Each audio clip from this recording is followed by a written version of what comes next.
Hey, how's it going, man? Welcome aboard. Oh, I've got you muted. Let me unmute you. Sweet. There we Yeah. go. Hey. Nice to meet you for the first time. Yeah. It's like, hey, you're a real live human being. That's awesome. Oh, you are too. Who would have thought? It's super cool.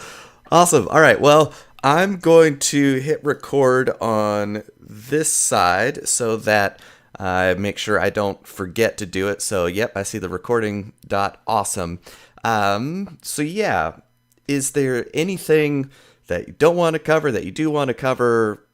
We can cut it out. You just say, yeah, let's not, and then we can whatever. Right. No, So, man, I'm an open book. And yeah, I've never had a problem like sharing this kind of sensitive stuff. It like took me a while to figure out. Hey, wait a minute, you're not supposed to talk about this stuff. People like frown on that shit. what are So boundaries? exactly, yeah. I'm like an INTJ. I don't know if you're familiar with Myers Briggs at all, but I'm a very robotic non-emotional, very, high IQ, low EQ sort of dude. So, it took me a while to figure out some of these basic, social, uh, strategies or what have you. Yeah. I think I tested as an INTP, so I just kind of keep my eyes open, all You know that what? kind of good Honestly, stuff.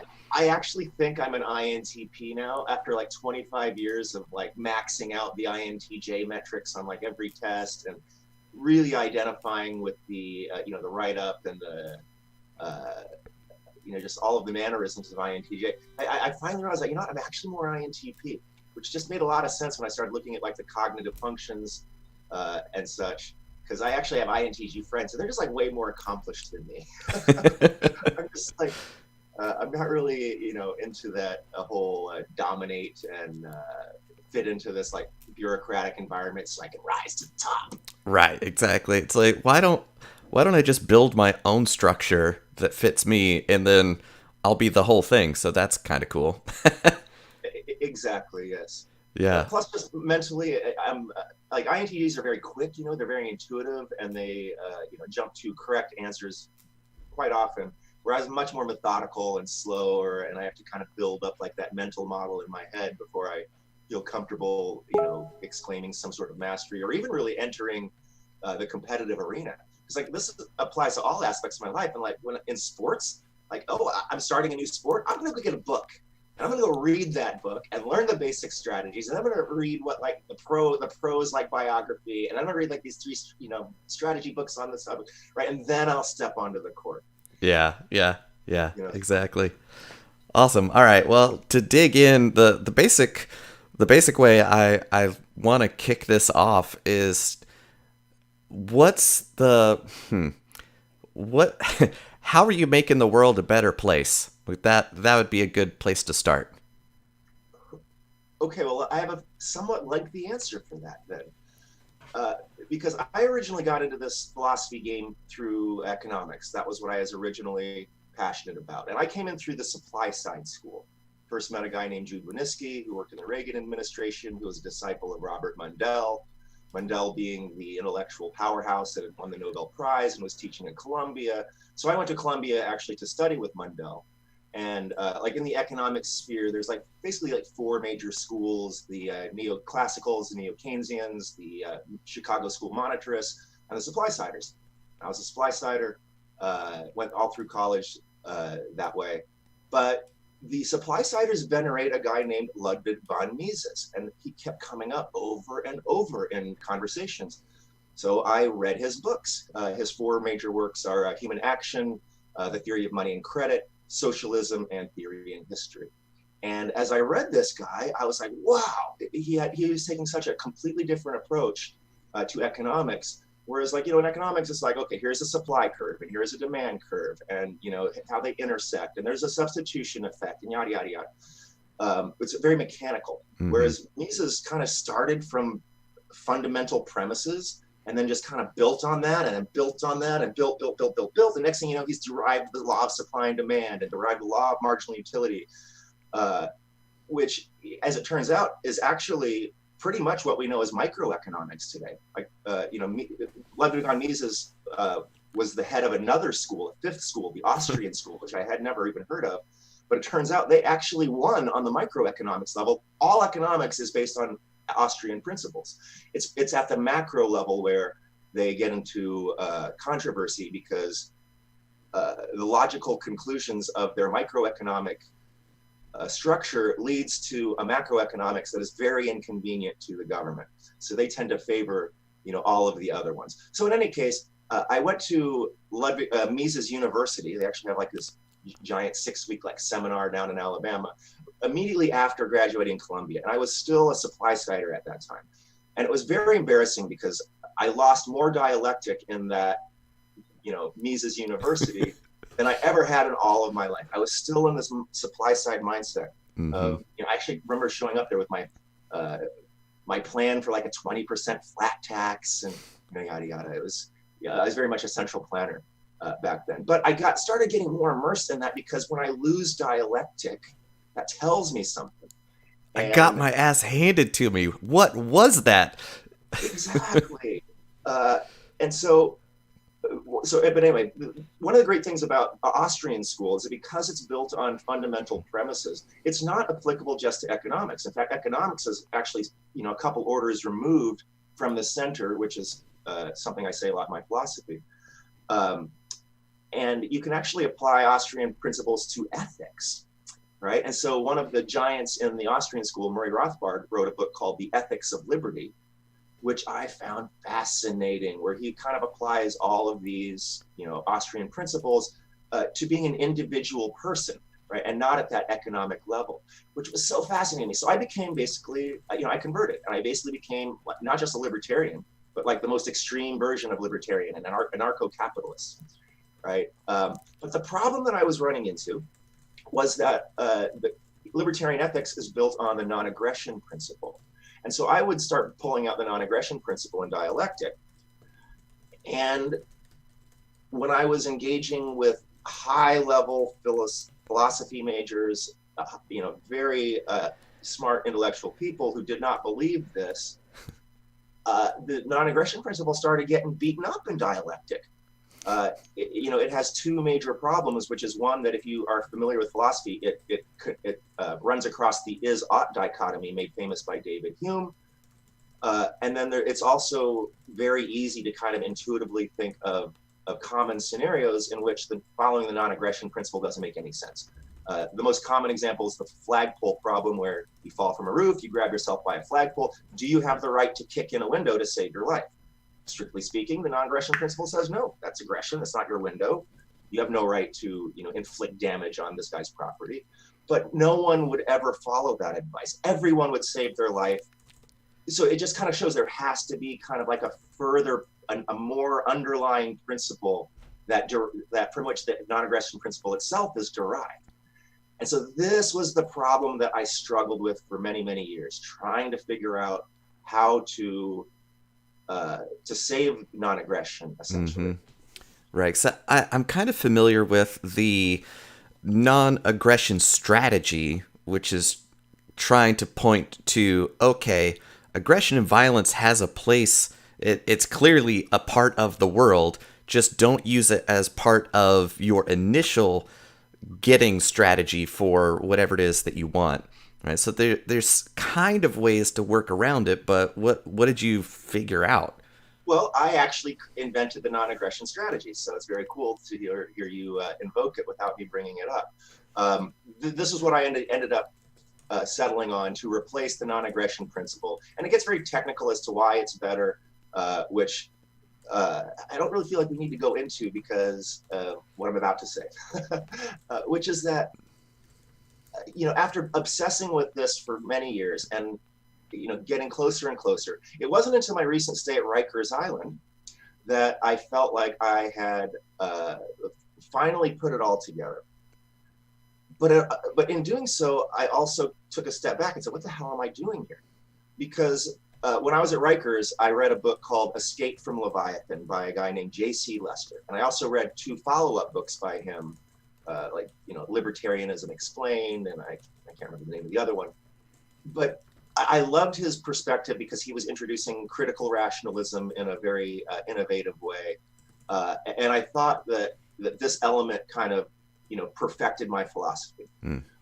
But I also noticed that basically his book was Escape from Leviathan. The other two books were just collections of essays where he like responded to criticism of his theory. And it just made me realize, like, wow, is this the life that I want? Like, do I really want to just be publishing papers and like having esoteric arguments?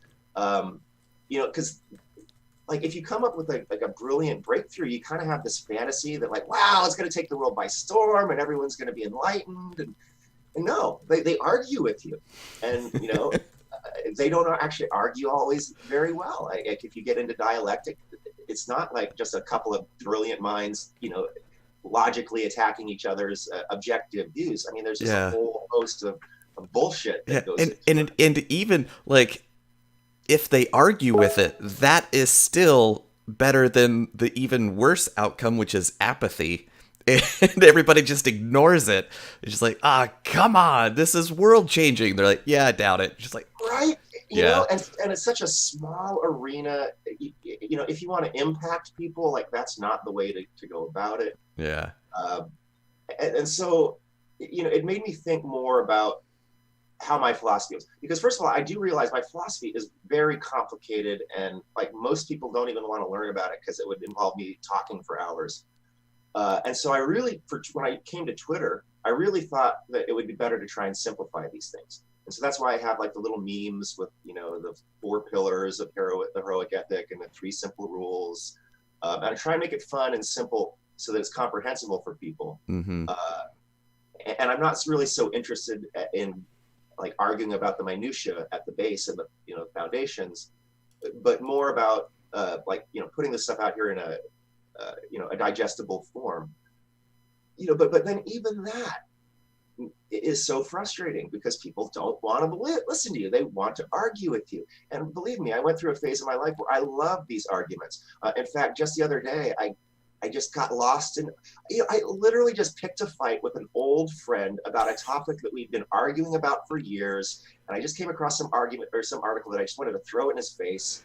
And I ended up spending all day long on Facebook having fun, so much fun, this dialectic. And my yeah, day just disappeared. And at the end of it, nobody changed their opinion. And it just made me realize, wow, that was fun, but kind of a waste of time. mm-hmm, Because I'm not about entertainment. I was actually just telling my 19-year-old son this the other day when he was surprised that I like had some knowledge. It's like, dude, I'm a guy that doesn't play games. I don't watch TV. I don't watch movies. I rarely listen to music. What do I do every minute of the day for my 49 years? I study and I learn. And that's why I have expertise in a wide variety of areas. And, you shouldn't be afraid to ask me shit, kid. right. I might have spent my time in a useful way, weirdly. Right?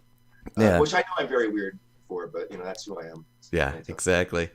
And how does the whole thing kind of fit together, right? If you had to kind of explain your life philosophy and just lay it out as simply as possible, kind of give me the super easy to understand way of approaching it.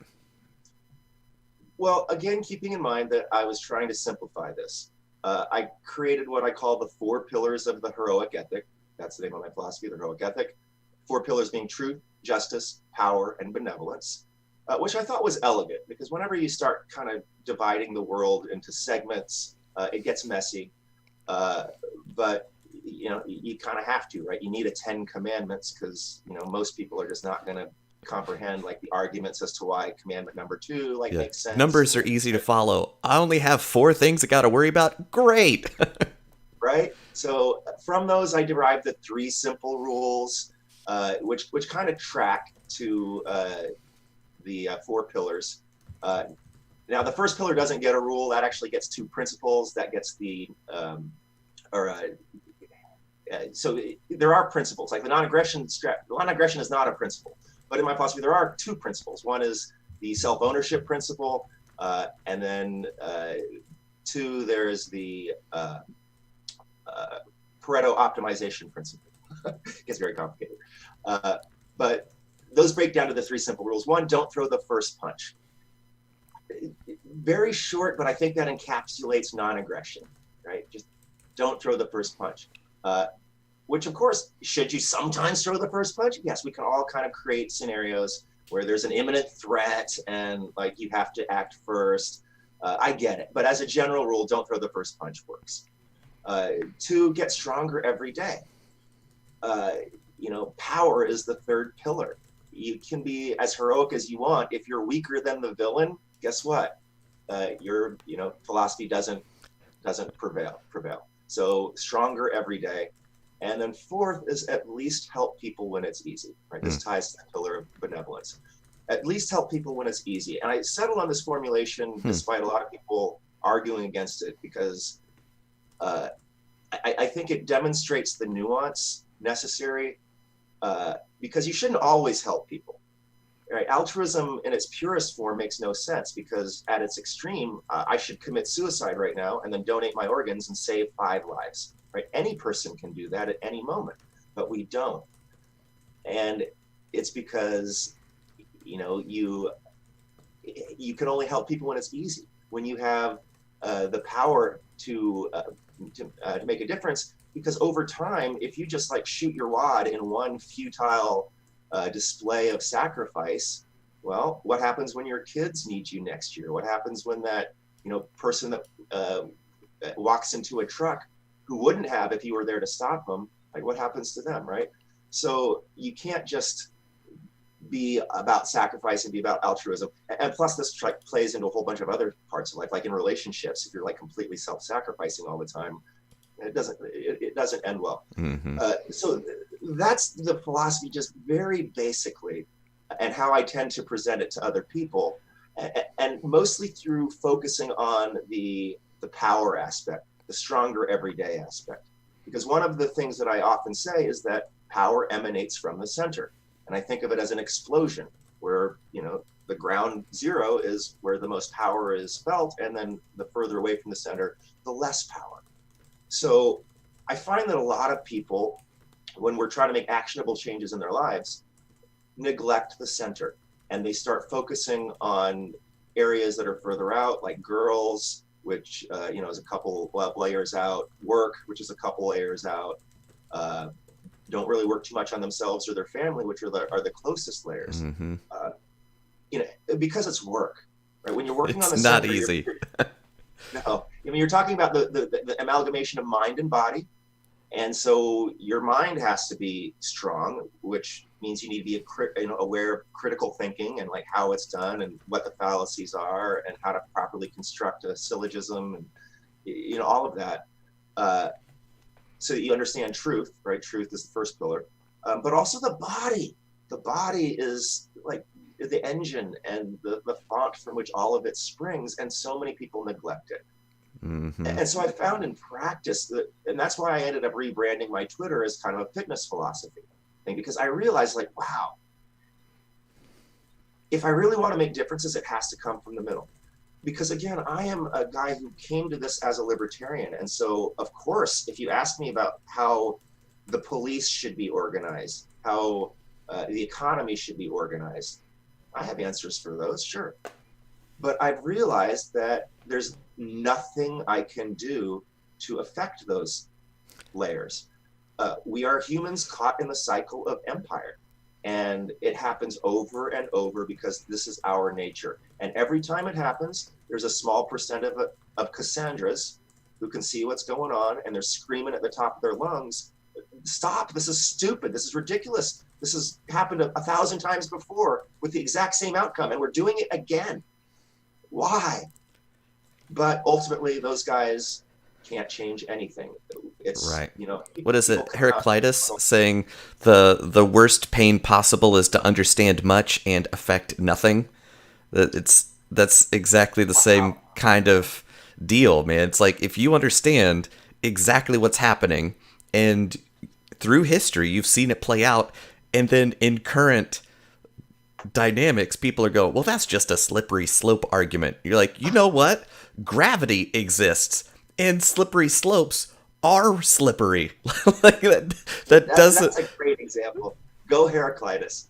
Yeah. The one I always use is like, hey, look, jumping off a building works great until you get to the bottom, and just because you're only at floor 20, don't be telling me how great things are. I can Yeah. see what's going to happen. But that said, again, you can't affect that. Mm-hmm. And so, in practice, because I'm 49 and I have a lot of young people that come to me for advice and, whatever, I found that I always ultimately end up advising people to strengthen the center, right? Yes. Get a better frame, make improvements so that you're more confident, right? Earn your self-esteem, and then just get into fantastic physical shape. It will transform your life in every arena. Every man will respond to you better. Every woman, especially, is going to respond to you better. I actually came across a very interesting study that showed that 80% of physical attractiveness can be predicted by muscularity. Oh, Looks, height, and muscularity make up 80% of physical yeah. attractiveness. Before I tell you the breakdown, just give me a quick guess as to what you think, how that 80% is distributed amongst looks, height, and muscularity. I'm sorry, leanness, height, and muscularity. Those are the three. Leanness, height, and muscularity. Ooh. 80%, how do you think they divide up? I would say leanness, muscularity, and then height in that Interesting. order. You put height last. That's interesting. Most people put height first. But muscularity accounts for 70%, and height and leanness combined for 10. Wow. Yeah, So, that's hefty. right? Well, I have a lot of guys who are friends who are kind of shorter, and they really obsess with women because women are very, height driven. But we don't understand that they're even more muscularity driven. And so I tell these guys, like, look, just get in the gym, get jacked. It's social proof that you wear on your sleeve. A lot of these, girls give what are so-called shit tests because they're trying to prove, like, is this guy really disciplined? Does he really accomplish things? Or is this all just an act? Is he trying to fool me? Well, guess what? When you're jacked, they don't answer that question before you even open your mouth. You You don't have to just prove point. anything. Look at this. This doesn't happen on accident. I worked for it. Exactly. Yeah. And so and what I end up telling most people is like, work on your center. Most Mm-hmm. people need to get on their physique, but also a lot of people need to work on their minds. And the problem is that this takes a long time. To Yeah. build a strong physique takes 2 years minimum if you're killing it, right? Probably 3 or 4 years, more realistically, just as long to become acquainted with logical fallacies and critical thinking. So it's a lot of work that you have to put in. Mm-hmm. People don't Yeah. like that, so they grasp for shortcuts, right? Oh, well, if I just learn this game and these things to say, and if I just approach enough women, well, then it's all going to work out. I'm Right. just going to make more money, right? And they're going to they're going to start falling for me. Like, Exactly. And it's like learning how to read a map versus learning how to navigate. And knowing where you are is the first step, and owning that center and controlling the center, which that's what I love about kind of the way that you frame it, because that's exactly what martial arts is teaching you. From day one, you're learning to control your center and an internal awareness of your balance and ability to control what your center of balance does. That is a function of your skill set. And that's that's awesome. that's what you're working on from the first day. You don't realize it, but eventually you get to, oh, as long as I maintain an awareness of what my center is doing in relationship with the external world, I'll I'll know what to do because my center tells me what is happening, and now I can have an accurate response to this dynamic situation. And as long That's as you're awesome. yeah, and as long as you're other person focused, what is my opponent doing? What is my enemy doing? And then I will react to that. You're always going to be behind the eight ball. Whereas if you just focus on what you're doing to control your center, you've got a much better chance of making it through than any other strategy. So that's what I love about power emanates from the center. You're like, yeah, literally does. Like it's not a figure of speech. It's not just metaphysically true. It's physics true. And I guess that's one way that you can bridge that is ought gap is, well, here it is in physics, and it also happens to work in metaphysics too. So pay attention to that. That's so interesting that you tell me that because I'm not trained in fighting, and I actually, after my experience at Rikers, I kind Mhm. of am prioritizing that a little bit more. Uh, but shoot, I just kind of lost my train of thought right there. It happens when you get older. I forget what I was going to say. But it'll come back to me. But I definitely do want to learn more about fighting. I've always kind of gotten by on my size and athleticism because I'm Mhm. 6'2" and rather beastly. Um, but one thing I found at Rikers, they never fight one-on-one. It's always like 10-on-1. So, if you're like really strong in the middle and you can prevent them from like actually digging you to the ground, then you got a much better chance.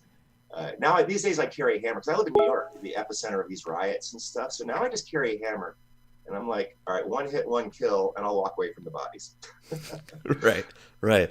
All right, so we've laid out the kind of basics, the pillars, the simple rules and the principles and all that kind of thing.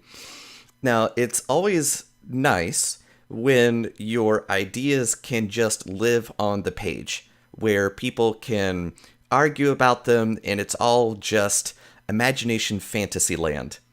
But then you've got to make real choices in real life. And if your value structure doesn't hold up with contact with reality, it's pretty useless. And principles are preferences until they cost you something for adhering to them. So we've kind of tickled it a little bit. You've mentioned it a couple times, but you've alluded to this vacation you took at Rikers Island, which, as I understand it, is one of the most intense prisons in the country. So were you just there on a tour? Were you there in a professional capacity? What were you doing there? I was there for a couple of months. And before I launch into that story, I remembered what I was going to say before. It was Yeah. in regards to the is-ought dichotomy. Yeah. Just very briefly, the way that I address that is I just don't draw any oughts. So just for example, I say, well, within my formulation, rape is aggression, right? There is never a scenario where rape is not aggression. That's all I'm going to say about it. Should you rape someone? That's not the question that I'm asking. Maybe you should. I don't know. I mean, I guess if I really, really try hard, I could possibly come up with a scenario where you should rape somebody. Uh, but that's not what I'm saying, right? My philosophy kind of just deals strictly with the is's and doesn't say, well, should you murder someone? Should you steal from someone? I don't know. I would murder or I would steal under certain circumstances, right? My kids are starving. Guess what? You're losing your loaf of bread. Makes sense. Uh, Yeah. Right. So my philosophy does kind of delve into that, where ultimately, like, what is it that's actually driving our actions? Right, So right. in any case, that's how I deal with the is-ought dichotomy. Yeah. But the Rikers thing was very interesting. So just how I ended up there was for strangling, a very serious charge, which basically just occurred when a friend of mine invited his boyfriend over. They got into an argument. The boyfriend started breaking all of his expensive shit. Like he literally broke this like expensive china set that was like in his family for all these years. So So he's, destruction of personal property. yeah. So he initiates the aggression. So Mm-hmm. I am therefore, within the principle of proportionality, allowed a certain, aggressive response. So I extricated him from the apartment. And he kept fighting back. And at the end of it, I just basically went to my go-to move of being untrained. I'm untrained as a fighter, but I'm very big. So in fights, I don't like to punch people because I'm so big that it's like, God, I could kill, and I'm not Yeah. trained, so I could kill somebody on Yeah. accident. I don't like that. So I typically grapple in these types of scenarios. And so I ended up getting him on the ground, and I'm on top of him, and I got my hand on his neck. And in my experience, usually that means the fight is over, and now we talk it out. But he kept screaming, and so for like 2 or 3 minutes, I'm trying to talk to him with my hand on his neck, and then he, just kept crying and screaming. So finally, I just let him go, and I thought that was the end of that. But then he went and accused me of strangling him, and guess what? It was out in the hallway where there was a video camera, and I couldn't believe what was going on. Going through the trial and seeing the quote unquote justice system from the inside was tremendously eye opening. The DA was completely uncooperative, gave me no plea deal. They're just like, just plead guilty and maybe the judge will be merciful. I was like, well, that sucks, because strangulation is a violent felony that carries a 2-year minimum. I'm like, I'm not confessing to that. Right. Just on the chance of maybe a deal of some sort, possibly. Like, that's way too many ifs in that situation, man. Exactly. And I was like, surely a jury of my peers is going to like see through this bullshit. But that was one of the eye-opening things, is that let's face it, they're drawing a jury from a pool of normally intelligent people. The fact is that anyone that's somewhat smart and has better things to do than sit around for 2 weeks on minimum wage can easily get out of it. Like when we were going through the jury selection process, it was just like, oh my God, only retards will stay. And ultimately, they're very emotional. Like that's the real problem with the jury system, is that juries are emotional. And so the trials become just these TV shows, and they control the narrative. They wouldn't let all the facts come out. They struck down my combat expert witness. They struck down, the boyfriend. I couldn't bring the boyfriend onto the stand to talk about like his previous, calling the police and accusing him of like using coke or whatever. Wow. Just all these things. And then when I'm on the stand, I'm like, well, I was looking at his breathing. He was breathing fine. Well, you're not a medical expert. Like, strike that from the record. What? And so it was just like, right. And I screwed up because I should have been more charming. I was like more I had my game face on. I was trying to get the facts out. Like, look at the medical report. There's like nothing on the medical report, blah, blah, blah. Here's a picture of him the next day. He says he can't walk, but he's dancing and telling me I'm going to jail. It was just really weird. I couldn't believe that they would convict me, and they did. They convicted me. And thank God the judge was the only sane person in the room, because somehow she managed to give me a 3-month sentence, even though it has a 2-year minimum. Like, I don't even fucking know. The DA flipped, but she could tell like this was ridiculous. Like, this is a woman that actually had seen real violence, real fights, and like this whole thing was just ridiculous. So she gave me a 3-month sentence. It's only 2 months with good behavior. So I ended up spending 2 months in Rikers. And man, yeah, it was very, very much a learning experience. So many anecdotes. I got into tons of fights because I don't take shit from fools. And I'm also, again, a physical specimen. I literally never met anyone there that was as big, as strong as I was. So, young little punks. They hit like cream puffs. A lot of them, but anyway, I guess the one anecdote that kind of sums it all up, that repeated over and over, was I was first put in an old man's dorm. It was like 50 and up. I'm 49. They were trying to do me a favor. It was cool. And as an aside, that was the worst dorm because old men fart and snore all night long, just all night long. It was disgusting in there. I never had that problem in the younger dorms. But you get in the dorm and people get very comfortable, because what happens is that they get accused of something, and then the DA slaps like a $10,000 bail on them, which they totally can't afford. So they go into jail waiting for trial, and then the DA just keeps delaying the trial. Oh, let's do it next month, and then next month. Oh well, I got some other thing. Let's do it another month. And so a lot of these guys just end up there for a long time, just waiting for trial. And they get comfortable and they start, stacking up their books. And so I'm going around looking at everybody's books. A lot of, business books, a lot of self-help books, and a ton of fiction. But one guy had a book.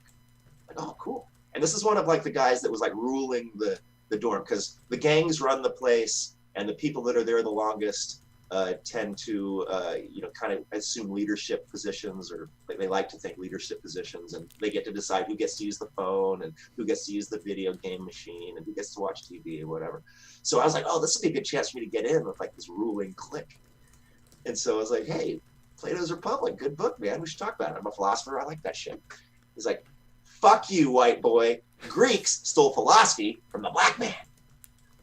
I was like, what? And then we got into a big fucking argument, and then they hated me, and then they wanted to kill me, and then I got moved, and then I got attacked within the first 5 minutes of the next dorm. Anyway, that was just kind of like my Rikers experience, man. They really hate white guys there, and I'm not white. I'm half Asian, so they were always like, hey, "You seem like you're cool, but you're just a motherfucking white boy." Guilty, I guess. So anyway, a lot of fights. I ended up finally in solitary confinement. I guess kept getting punched, and that was good because then I was just reading in my room and nobody was bothering me. And they didn't make me work for $1 an hour, which is like tremendous indignity that I was like not looking forward to. Right. Yeah.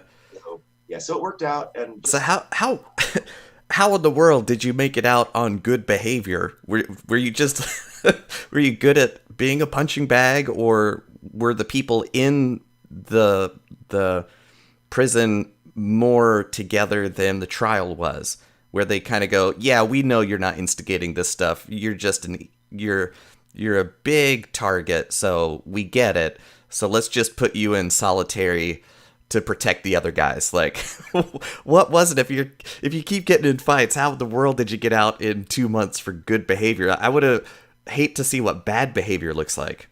well, because I never fought back because there's COs there, and eventually they're going to run in there with a mace and the plexiglass shields and all of that. So it's really just a matter of surviving.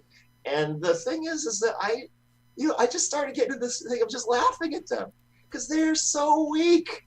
They hit like cream puffs, and so I would basically just kind of brace myself and then just let them do what they wanted and laugh and be like, "Oh, mosquito land! Oh shit! Someone get down on my back! I think a fly just fucking hit my shoulder." Because that just would piss them off more. And that was kind of like what I was angling for, because precisely if I started fighting back, that would have, increased my time. Right. And you, the only way that strategy works is if you have more power and self-control than the other guy. Because if this guy who can't hit worth anything is coming at you and you're bigger, stronger, more effective, he's still alive because of your self-control and ability to not just let loose, even in a situation where it would make sense to do it, right? Because, I mean, prison fight, if you were going to lay out the list of bad situations where you think violence would be entirely justified, I would almost always check the box prison fight, right? Like that whole, yeah, I just kind of let them do it because it was, they were hitting like a goober. Like that wouldn't ever be part of what I would think that would be like. Well, it was interesting because I never lost my a temper or anything, and so I was always just kind of calm and collected while this was going down, and covering up and blocking as necessary or whatever. And it actually worked out in my favor because immediately before going into solitary, my final dorm, I actually made friends with the ruling clique, Killer, Banger, and AK, because they all got kind of silly nicknames. Yeah. But one day they started calling me the principal. And I'm like, why are you guys calling me the principal? They're like, because you're just like that PC principal from South Park. I had to laugh because I am so not PC. But whatever. I guess he's jacked and I'm jacked. So, that's what they started Take the calling compliment where you can get it. Exactly. And then we were friends and we were good. And then actually, when I got taken to solitary, they were all very disappointed. We had a moment. It was cool. But it was kind of your opportunity to sit with your thoughts and actually, I mean, relax as much as relaxing as possible, I would imagine, in that environment, right? So it was a great experience in the sense that I read a lot of books. Living in 2020, even though I grew up just reading books nonstop, I had realized that, wow, I've kind of fallen into the more modern way of absorbing information, which is a lot shorter, right? And so I found myself reading a lot more articles, reading a lot more papers, and then, YouTube, right? I started watching videos on YouTube, and I love podcasts, right? And so it just made me realize, wow, I haven't really read a book in a long time. So this opportunity to just kind of sit there and catch up on my reading, read The History of Western Philosophy by Bertrand Russell. The Oh, Science of that light Logical book. Discovery. Oh, that was such a fantastic book. But I caught up on a lot of my reading. Actually, perfected my philosophy while I was there, which is great. Right, made that breakthrough with the help of J.C. Lester.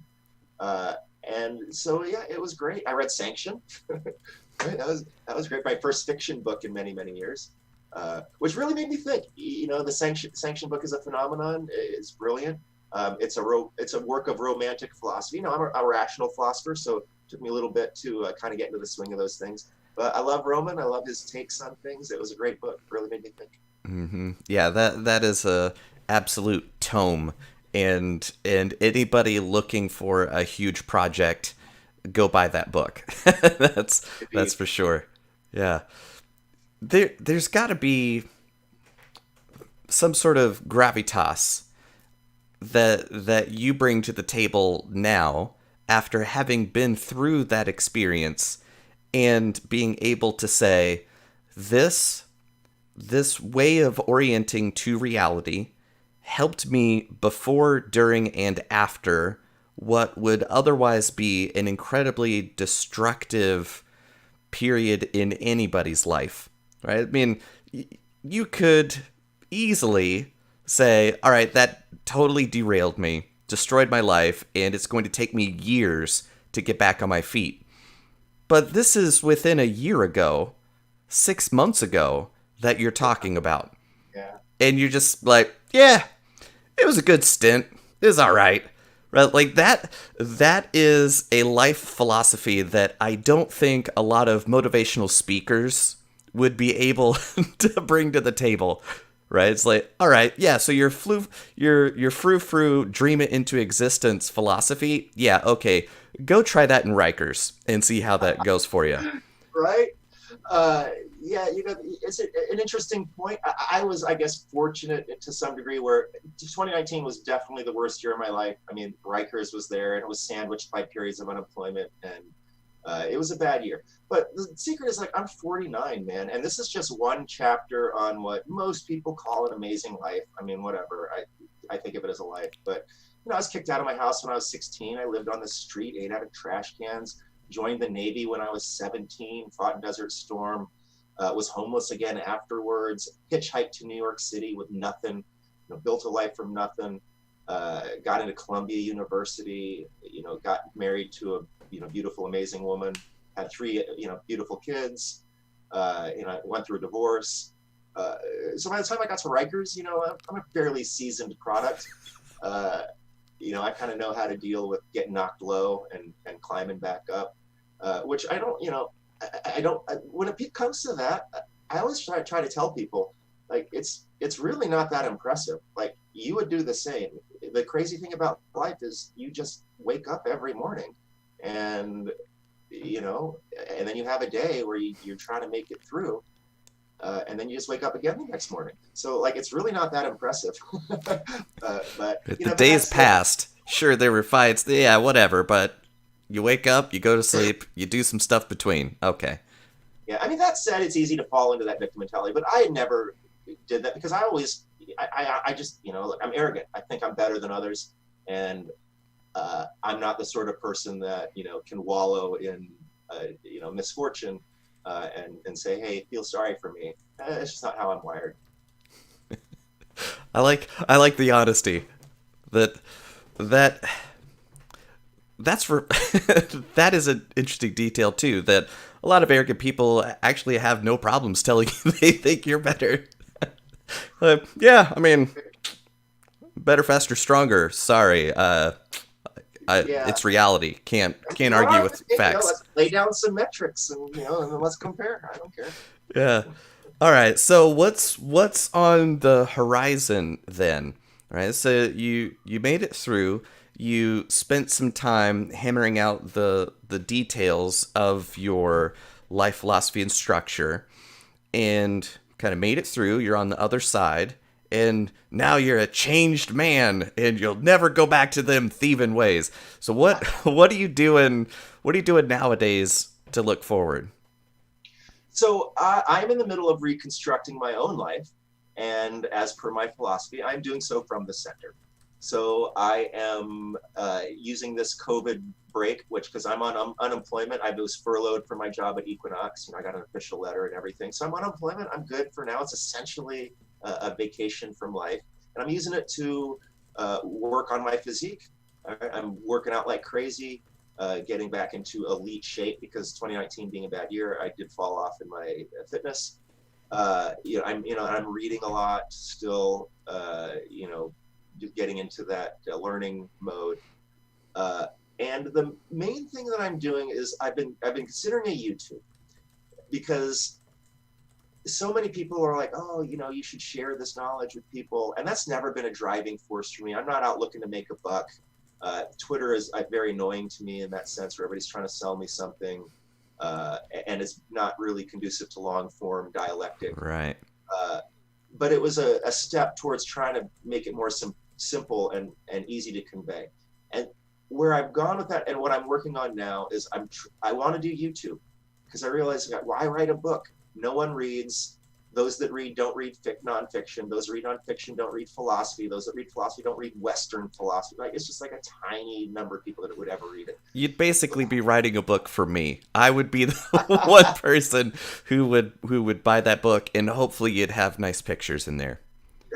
Maybe, I guess with the superhero shtick, I could probably put a lot of cool pics in there. Yeah, one or two people would buy it, I'm sure. But it's not a great strategy if you're trying to actually help the most people. So I wanted to go with YouTube, and YouTube I've been struggling with for years. I've had this idea for years because I could never find an angle that I thought was compelling. It always just seemed to be me lecturing, and that's pretty boring. And so, like, I never really wanted to get. Everybody's like, "Oh, just get started, do it," and I'm like, "No, that's not me. I'm the guy that has to read some books before I get onto the basketball court. I want to like be a dominator from the get go. I don't want to be this guy that I don't know, it's just kind of embarrassing for me to not be amazing at things.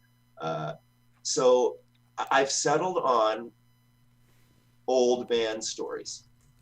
That's the YouTube channel that I want to work on. Old man stories, because I think this is a format where I can just package these things up into little 5-minute anecdotes, and then and then the moral of the story, what I learned from it. And when I go just in my own life, it's like, yeah, okay, homeless, in the Navy, get into Columbia, went to Rikers, got 3 kids, right? All these dating experiences, all the fights that I've been in, like all of these, my own life, I have tons of little stories that I could tell and lessons that I've learned from it. And then when I exhaust those, then I can go to my friends. Hey, Shane, talk to me about how you grew up in a trailer park and then put yourself through Harvard Law School, right? And then gave it all up to go be a jazz musician in New Orleans. That's an amazing story, right? I've got all of these friends that I could conduct like interviews with. And the idea is just like, look, let's get some anecdotes out there, some stories that have lessons that can help people, but are packaged in a way that's interesting, and people are going to actually look at it, and it's not just me lecturing into a camera. Right. Outstanding. All right. So sign me up. I wanna I wanna be there when you eventually launch it. So in the meantime, for folks that have listened to this story and want to connect with you, what would be your preferred way for them to follow you on Twitter, where they can annoy you with short form questions, or to eventually follow you on YouTube? Where is it that you are wanting to build your tribe? It will be on YouTube, but currently Twitter is the only place that I have any kind of social media presence. I've been on Facebook as well, but that's more social kind of stuff. Mm-hmm. So Twitter is what I have right now. I'm working on the YouTube channel. My idea is I just want to have a bunch of episodes in the can, before I launch, so I can kind of, keep putting out product on a regular basis, at least at the beginning. And then hopefully by then I'll have mastered the production so that I can, kind of knock these things out prolifically. Mm-hmm. So right now, I'm just on Twitter at Fitnessifer, and it's not a philosophy-based channel. It's again more about fitness, precisely because I felt like I was advising people better and helping people more at that center level. Just with all the people that I've been talking to individually, it ultimately seems like I'm saying, like, man, start working out. That's like really kind of where you got to start. And then as you get better, it's going to spill over into all of these other aspects of your life. Right. Because so that's why I wanted to do it on Twitter. Got it. Yeah, because as you work on your body, you're going to have to deal with your emotions. You're going to have to deal with your energy levels. You're going to have to deal with self-defeating ideas like, oh, I can't do another rep. You're like, come on, maggot, do one more, right? So it's Right. everything is rolled into the improvement work of making your body this chiseled specimen of humanity. Like, you don't get there by accident, so I can appreciate the focus on base layer physics. Well, and it's actually an area where I feel like a lot of people need help because it's a space that is just ridden with bad advice. Everyone's trying to sell a diet book. Everyone's trying to sell a workout program.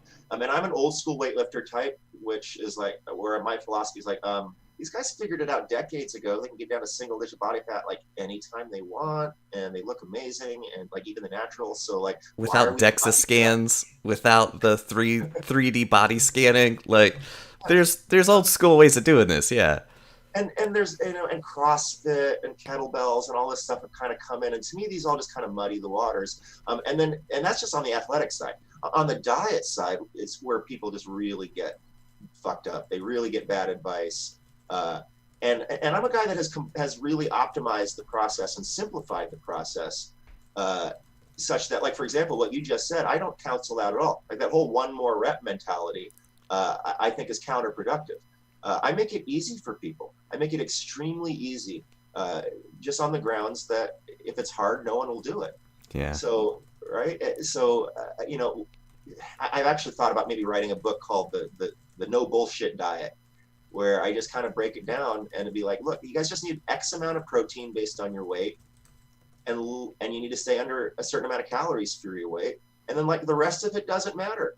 Honestly, I fill in those extra calories with ice cream half the time. And I still look like I stepped out of a Marvel movie.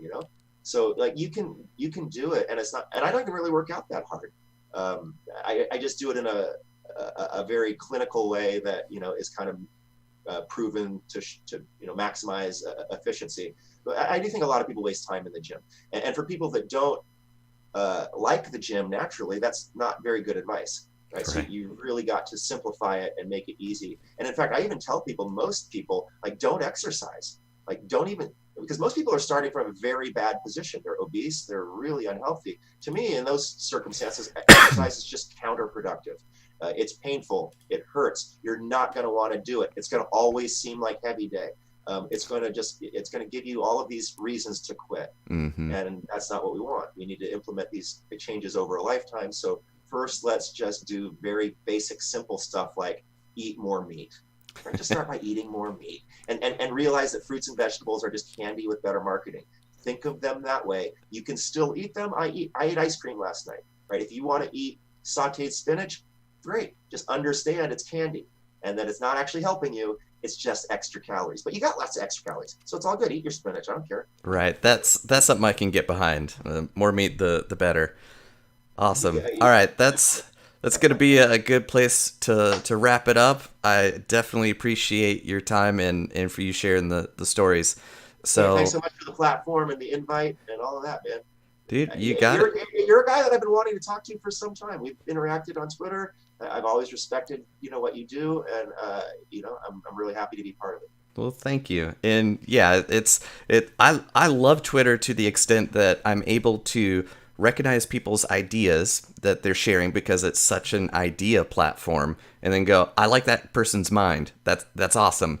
And then for you to have the bona fides before, during, and after the experiences you're going through, I definitely appreciate that too. Yeah, and I've actually made like a real life friend, DT, or Deeper Thrill, right? Yeah. Yep. We're actually hanging out now, and it's cool, man. Twitter's good. I like it. I love it. Awesome. All right, I'm going to stop the recording. There we go.